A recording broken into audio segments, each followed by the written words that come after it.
And then there's this. President Trump, as I mentioned, put the word nasty in quotes in his tweet about Mayor Khan. Perhaps a nod to this next story. In the president's interview with the British newspaper The Sun, President Trump called the Duchess of Sussex, Meghan Markle, nasty for previous remarks she made about him. During the 2016 presidential campaign, the former actress called Trump misogynistic and divisive and said she would consider moving to Canada if Trump were elected.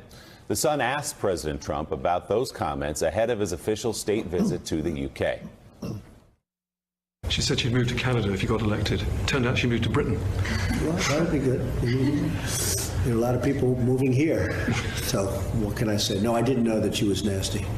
The president went on to say he thought it was nice that an American had married into the British royal family, was generally complimentary of Meghan Markle the rest of the way. However, President Trump since has repeatedly denied calling Markle nasty, including writing on Sunday that the remark was, quote, made up by the fake news media and they got caught cold. Well, you just heard it. The president again denied making the comment just before leaving on his to meet the royal family, including Markle's husband, Prince Harry.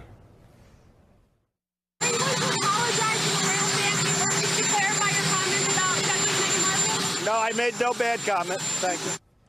So you heard it for yourself, Keir. How's this playing in the UK? Obviously, the president did use the word nasty. I guess the most charitable account you can give is that he was saying, I didn't realize she had said something nasty about me. But he did use the word. Yeah.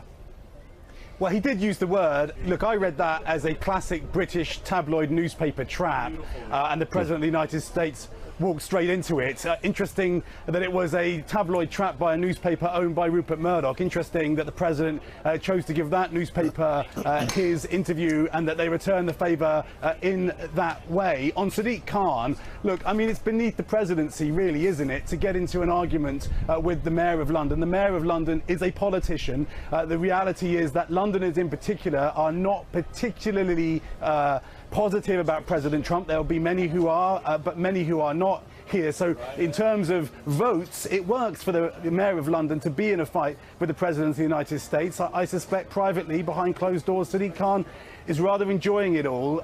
Prince Harry will be, as I said in my earlier comments, he'll be the arch diplomat because, look, in the end, this royal family are a professional group of diplomats. That's what their job is. And in terms of the question of the existential threat for the United Kingdom and Brexit, I mean, it's an interesting moment, isn't it, in which constitutional monarchy is being tested. I mean, the question in a visit like this, and a state visit is all about the British royal family. The politics is supposed to come second. The interesting question is, can the constitutional monarchy really hold together the people in this country and pull off a visit that cements the relationship between the United States and Britain, no matter what the politics, no matter how rocky it gets. We shall see, but certainly these are royals who have seen challenges with visitors again and again. Look, the dictator of Romania, Ceausescu, his entourage was so renowned for stealing things that when they stayed at Buckingham Palace, the story is that they had to remove things from the rooms to make sure that they didn't get